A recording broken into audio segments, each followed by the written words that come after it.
Hey friend, welcome to The Juggle is Real. I'm Andryanna, and I thought we could do a Galentine's Day edition episode because the topic of adult friendships has been coming up a lot lately for me in my personal life, something that I've been reading about, something that I've been exploring with different friends and friend groups, and even the topic of a mastermind discussion just last week. So I thought that we could take some time today to open up the conversation. I can share my opinions, my experiences, my learnings, and then, of course, some research and some findings to kind of bring it all together because nurturing those connections, those friendships in busy seasons, and making connections that actually stand the test of time and last, and having those meaningful relationships is important, but it's also really challenging. And so, in this episode, we're going to talk about sort of the science behind why friendships fade or thrive, how to navigate when you are feeling left out, maybe those overthinking tendencies or some negative self talk. And also, I want to touch upon how to make and maintain friendships as an adult because there's so much that we can talk about.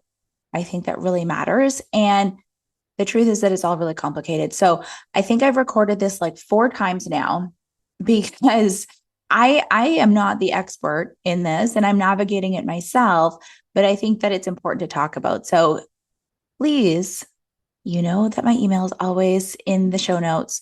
You can always slide into my DMs. Let's keep this conversation going for this Galentine's Day episode.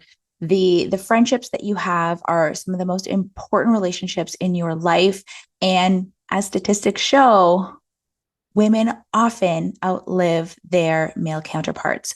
So I don't want to be negative or be the bearer of bad news, but oftentimes as women, we are outliving our spouses. And so our friendships are the ones that are really going to stand the test of time. So let's get into this conversation. Let's talk about the reality of navigating adult friendships.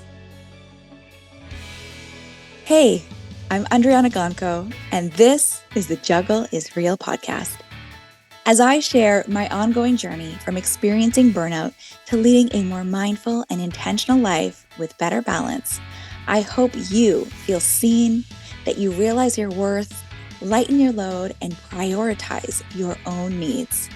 As we hear from leading experts and well-known faces in the wellness, entrepreneurship, education, and motherhood space, I hope you gain insights, proven practices, and learn actionable tools to help you enjoy the juggle of work, family, and everything in between with a little less stress and a lot more ease, joy, and fun. Most of all, I hope you find what you need to simplify, streamline, and supercharge your own journey of better balance and self-love. Are you with me? Let's get started. This episode of The Juggle is Real is supported by Orange Naturals. You know that sluggish, bloated, not feeling like yourself vibe that sometimes hits after the holidays or during busy periods? Yeah, me too. Between indulgent meals I love to eat, overall stress, and the chaos of life, my gut definitely needs a reset from time to time. And I will tell you that I have been loving Orange Naturals probiotics because when my gut is happy, I feel like a whole new person. Orange Naturals Rapid Restore Probiotic is my go-to for getting back on track when I've overdone it on rich foods or when stress has thrown my digestion off. It works fast to restore balance and help me feel like myself again. And for everyday support, Orange Naturals Everyday Probiotic is all about keeping that gut-brain connection strong. Because a happy gut means a better mood, better energy, and even healthier skin. Yes, your gut health affects your skin too.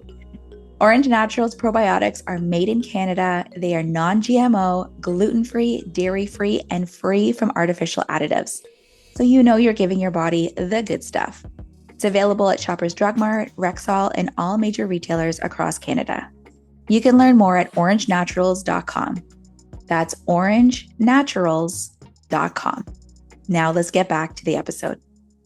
Okay, so I don't know about you, but I never thought that I would be having this talk right now about adult friendships. I always assumed because making friends, having friends, it was such a natural part of my life that it would just continue to be natural and feel natural and flow with so much ease.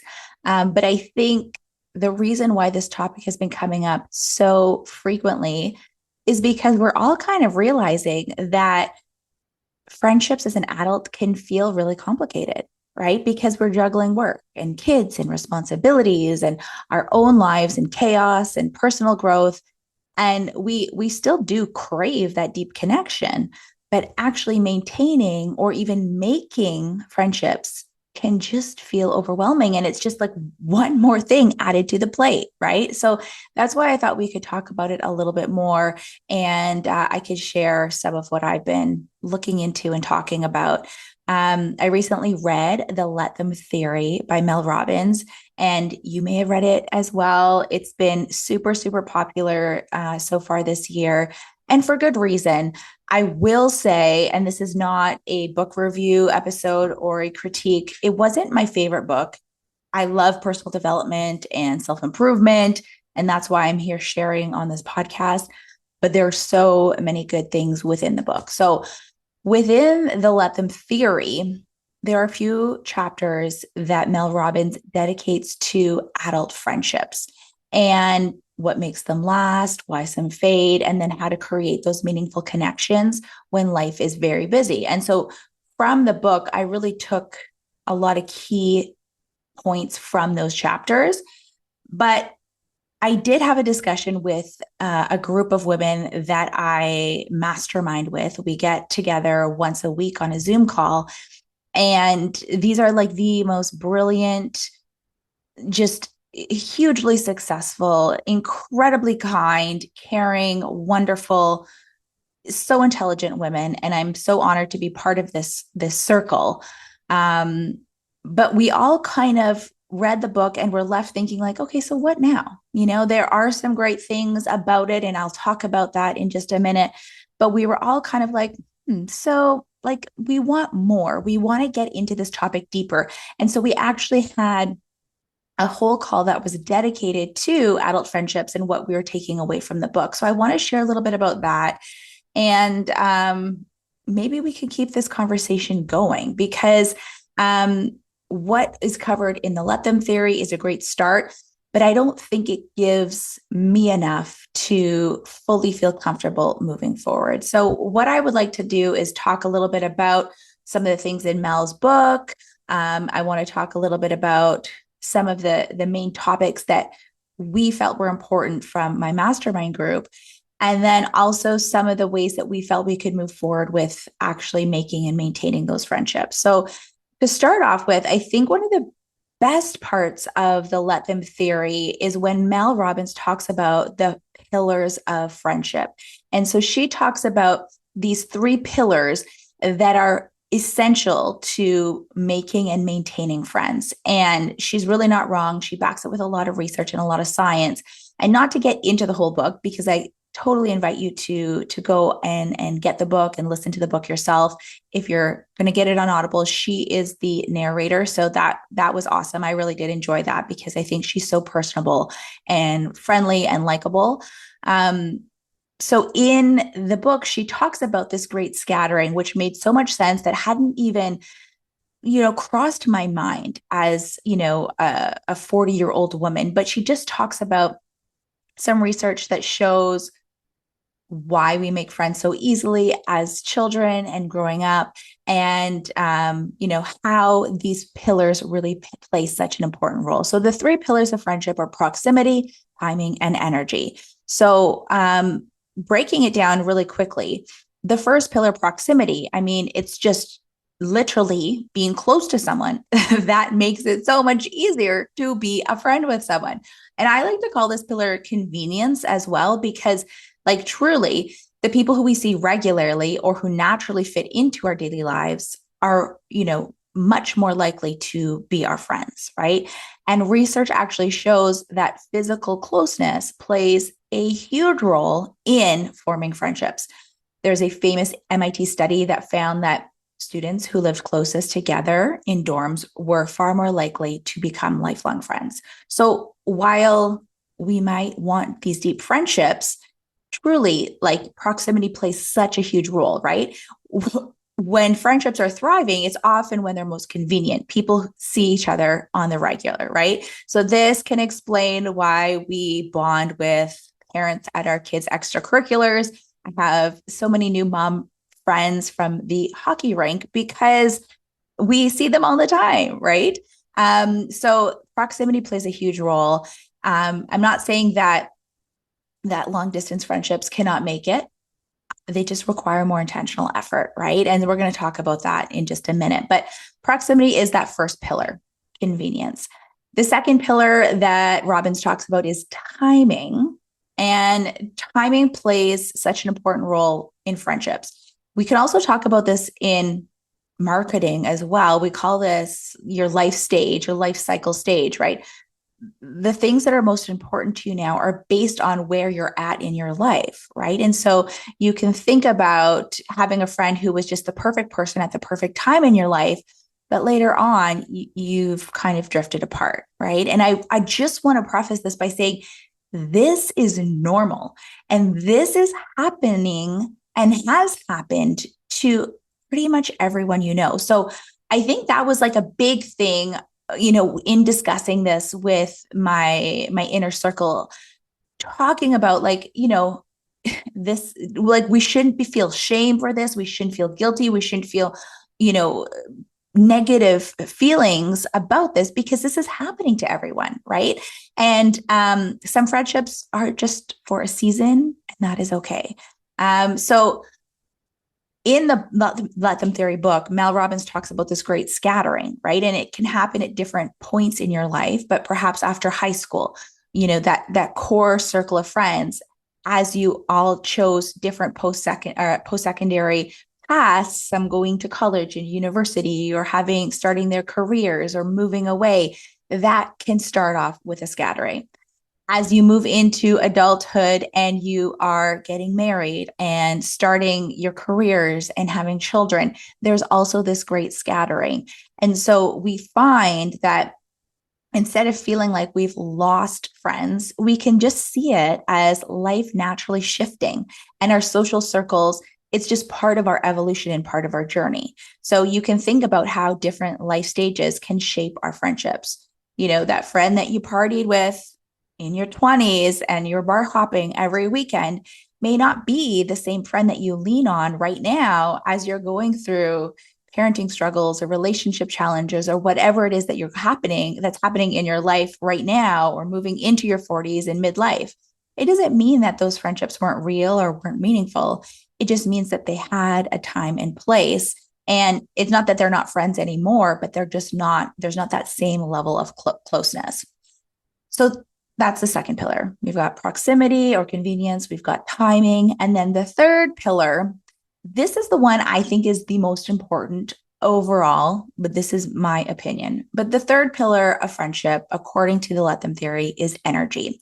And this can be the biggest determinant of a lasting friendship.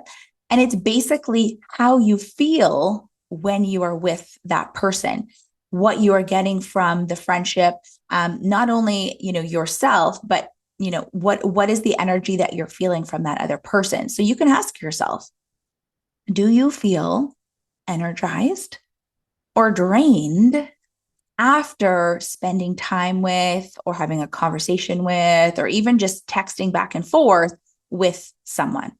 And if you're constantly feeling exhausted or more stressed after interacting with a certain friend, I mean, I'm just going to say it, that's not a good thing, right? That's kind of a red flag.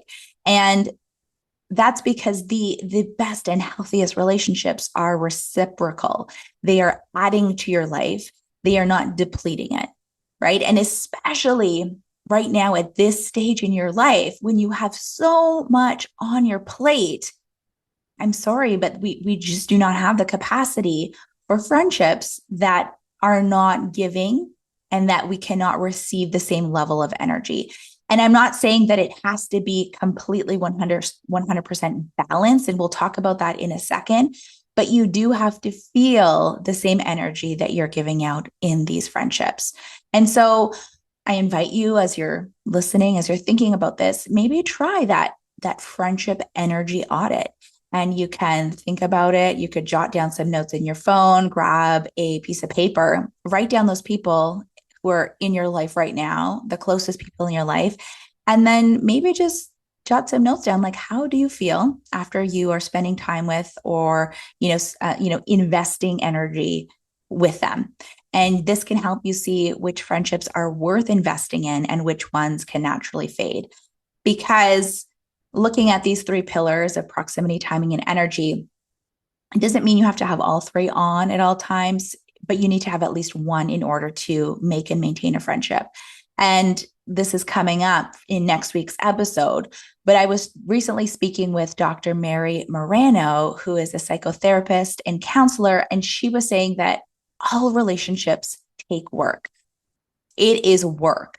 And so this is where we want to put our intention. This is where we want to realize that, yeah, in order to make something work, it requires work.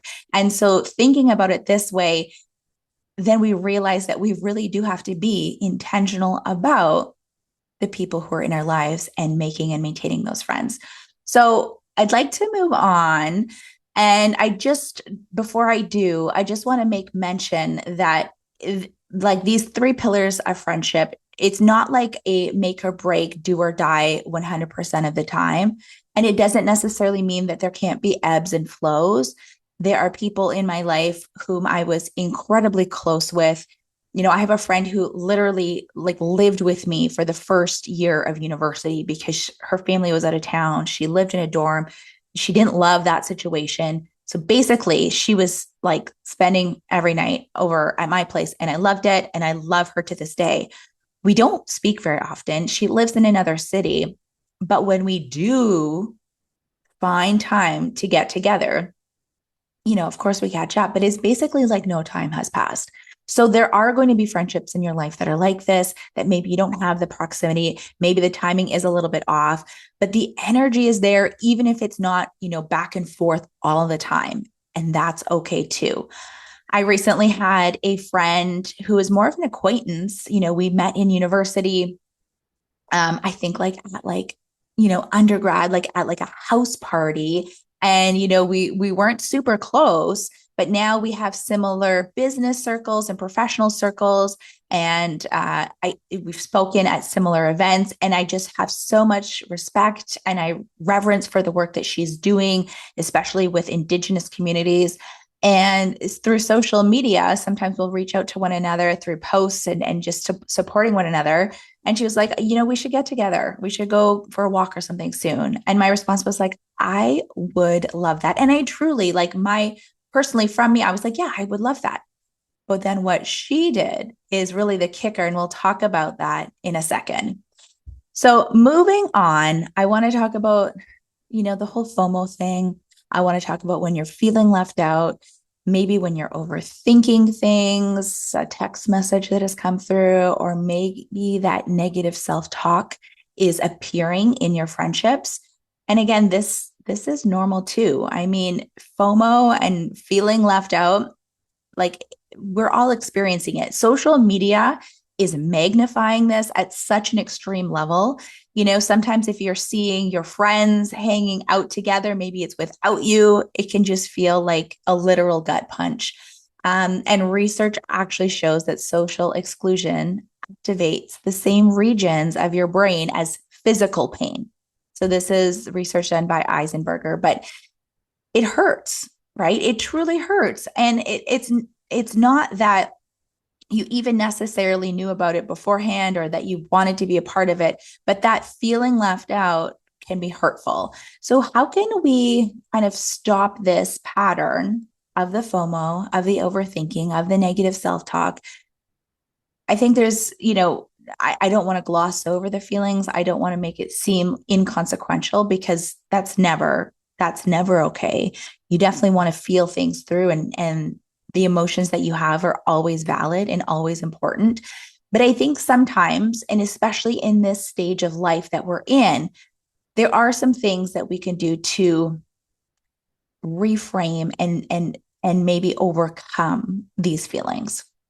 The first thing, like, truly is like, instead of always or perhaps thinking the worst, instead of assuming rejection, maybe we can consider other explanations, right? Like maybe what you're seeing online was like a very spontaneous plan. It was right place, right time. Maybe they met each other and they randomly saw each other at the soccer field, and then they went and grabbed coffee and they marked it with a photo and posted it to social media.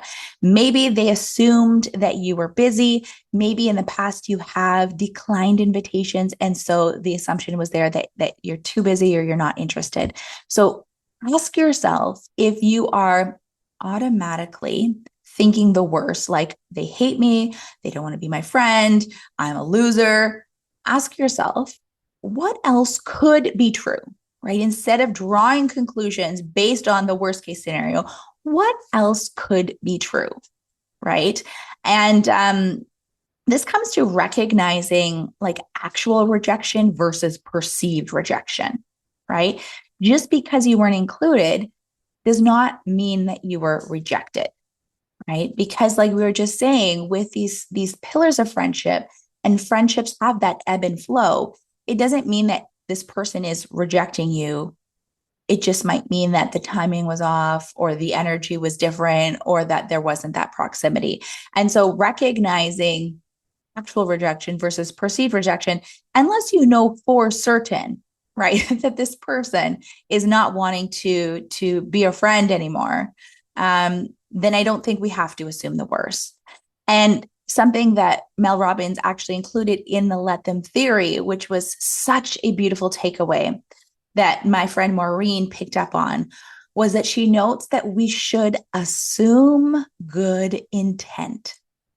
So, psychological studies show that most people are focused on themselves most of the time, and they're not actually over analyzing our every move. And this can be really freeing. And also, if you think about yourself and your own life and where you are right now, I mean, oftentimes, and this is really truly like something that I am working on, but I will receive a text message, I'll see it, I'm like on the go, I'm heading to school with my kids, I have good intentions to respond, but then, one thing happens after the other, and then I completely forget. And it's not like until 3 days later when the thought pops back into my head, oh my gosh, I didn't respond to that message. And then, of course, I do. It's truly not because I'm trying to reject that person or because I don't appreciate that friendship. These things truly happen. And so when we can assume good intent, knowing that, it happens to us as well, then I think we can move forward in a more positive light, and we don't have to overanalyze and overthink it all and assume the worst. So how do we break this overthinking cycle? I mean, if a friend hasn't responded, maybe we don't assume the worst. People are busy just like you. And we can, instead of just maybe feeling sorry for ourselves or feeling lonely or feeling left out, feeling the FOMO, why don't we be the initiator? Right? So maybe you saw something online and you missed out on something. Instead of waiting for the next invite, why don't you reach out and make a plan, or just reach out to that person to let them know you're thinking about them, and actually initiate the conversation, initiate some type of a plan. And then you can find out whether that perceived versus actual rejection is actually happening. Another thing that you can do, and this is more of like a practical tip, when you're feeling that FOMO, or when you're over analyzing and overthinking, instead of going down that negative spiral, why don't you try writing it out, journaling, or using some affirmations that feel supportive and comforting? So I know like a lot of this can really stem to early childhood or things that have happened in the past, feeling unsafe, feeling unworthy, and we can come back to some nervous system regulation. But something like writing down some words of affirmation like, I am safe, I am a good friend. I am worthy of friendship and things that feel natural and normal and don't feel awkward to you. But writing these as an I am statement really brings truth and validity to what you actually want. I am the type of person who is open to new experiences. I am the type of friend who says yes and enjoys experiences with my friends, so on and so forth. So, can you try journaling on it, writing your feelings out, and then coming back to it, giving it that 24-hour rule, or going through and creating some statements of truth for how you view friendships and the type of friend you want to be and the type of friendships you want to have? And I think that can help us rewire those negative thought patterns, can make us see the bright side, and can make us move through and create these new neural pathways that open us up to these opportunities for growth and for more meaningful friendships. And that brings us to sort of the last thing that I wanted to talk about, and that is making friends and maintaining friendships in adulthood, in midlife, and moving forward.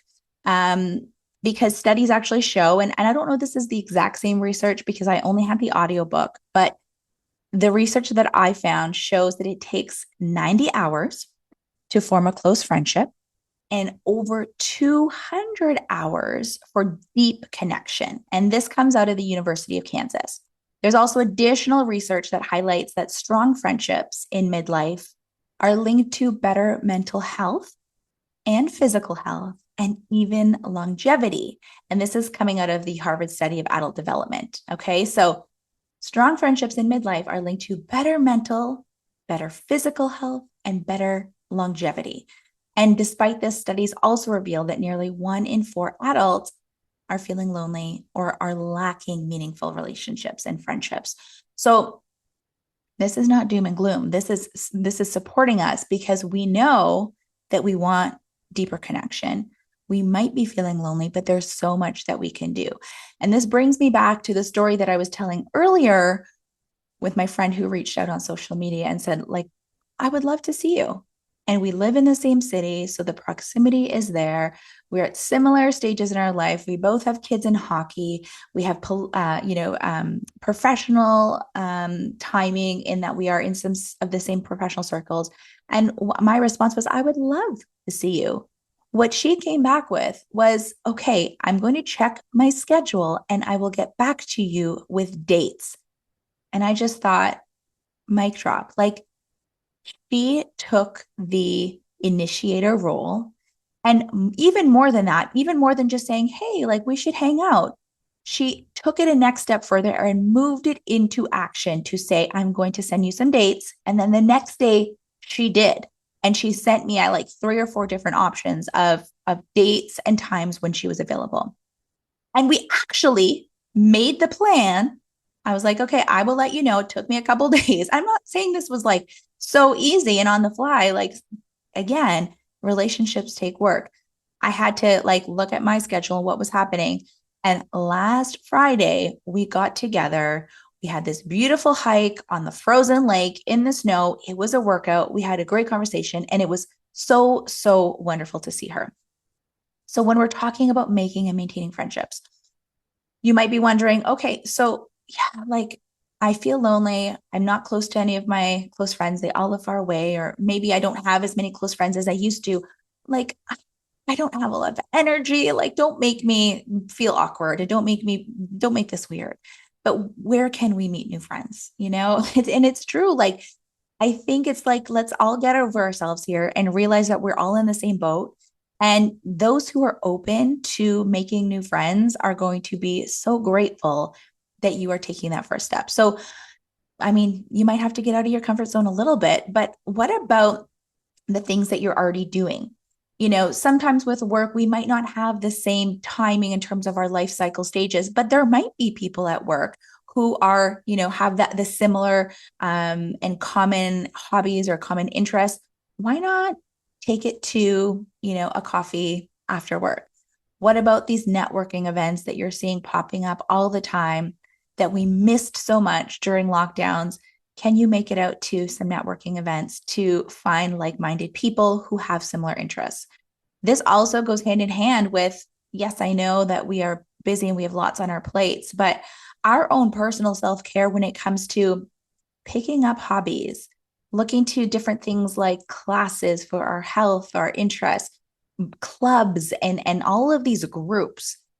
Can we choose one? And then once we are engaged and enrolled, let's talk to the people who are there and let's, see, like, you already know that you have something in common. Like if it's a book club, for instance, you already know that this person enjoys reading. Can you take that one step further? When you're going to your Zumba class or your Pilates class, can you say hello to the person who is next to you? And then next week, when you see them again, can you let them know your name and let them know, hey, why don't we grab a smoothie after class?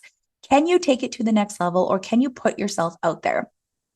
And talking about timing and life cycle stage, there's a lot of opportunity, especially in the stage of life with parenting groups and community events and those the mom groups that are around. There's a lot there, and having that common ground, knowing that you're going through the same beautiful stages, sharing in struggles and challenges can be one step closer to both making and then maintaining another friendship. And I'm not just saying this has to be in person. A lot of, online groups and online friendships can be formed thanks to commonality. So like Facebook groups are looking to digital spaces and digital communities where there is that commonality. And so I mentioned my mastermind group. When this formed initially, I had never met any of the women who are in this group. We all shared the same peak performance and personal development coach. It was part of a group coaching program with hundreds of people within that community. And then there was one person who reached out to a handful of us and said, hey, would you like to chat about these topics on a weekly basis on a Zoom call? And that has been a few years now in the making. I think it started in 2021.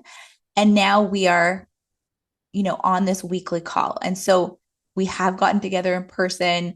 A lot of them live in Toronto. One of them even lives all the way in Barbados. But what I'm saying and what my point is online friendships can certainly be fulfilling, and making those friends online is still super, super important and valuable. So we're making friends. We're putting ourselves out there. Mel Robbins talks about going to coffee shops and like introducing ourselves. So you could do that too. But how do we then maintain our friendships, whether it's a new or an existing friendship, when life is busy, when things are chaotic, when we've got tons on our plate? I mean, these are some easy things that we can do. And I encourage you to understand that friendships, like everything, take work, but put it on your plate. What can you release or what can you discard that's not really that important, so that you can make a little bit more room for something that you truly value that's going to fill your cup in so many ways with these friendships? So, like the 1 minute check in, if you're thinking of someone, why not send them a quick text, leave them a voice note, send them a meme?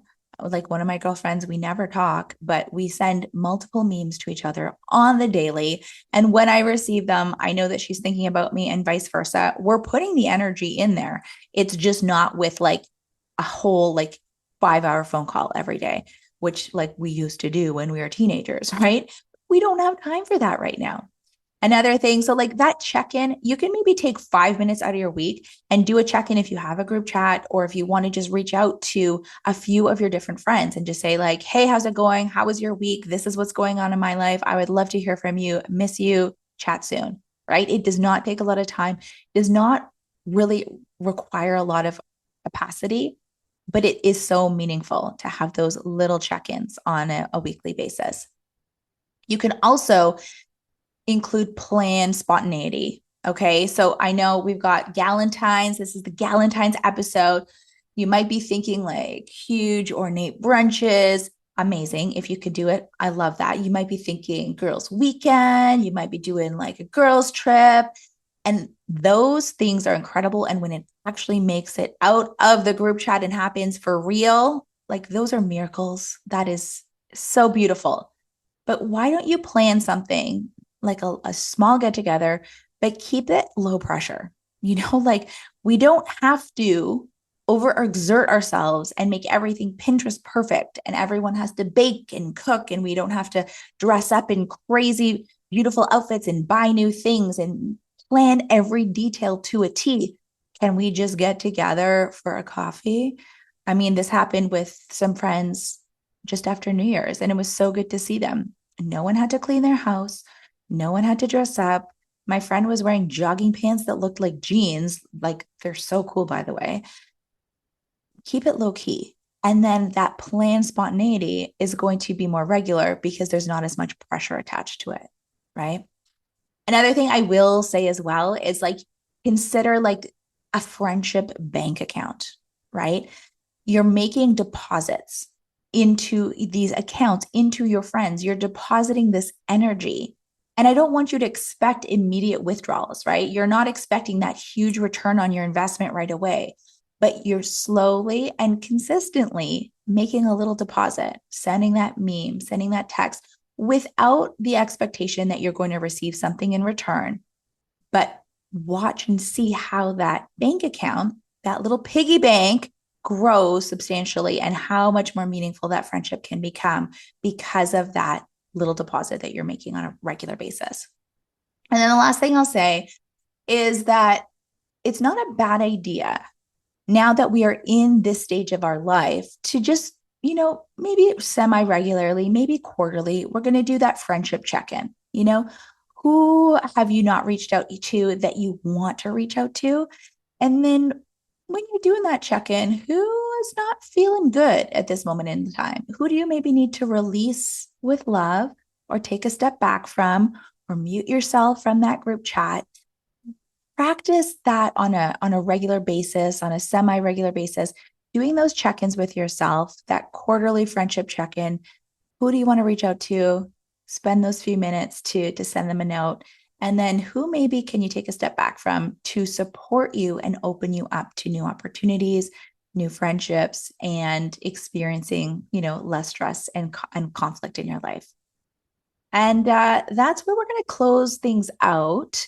I think this recording is going to stick. I think I'm going to use this one. But what I really wanted to just drive home is that friendships in adulthood really require that intention, flexibility, and our own self-awareness. You can't be a good friend unless you're, caring for yourself and aware of how you feel and aware of yourself. And yes, we're looking at those 3 pillars thanks to the Let Them theory by Mel Robbins. We know that friendships thrive on proximity, timing, and energy. And we know that overthinking can really hurt that connection. So let's all just assume good intent.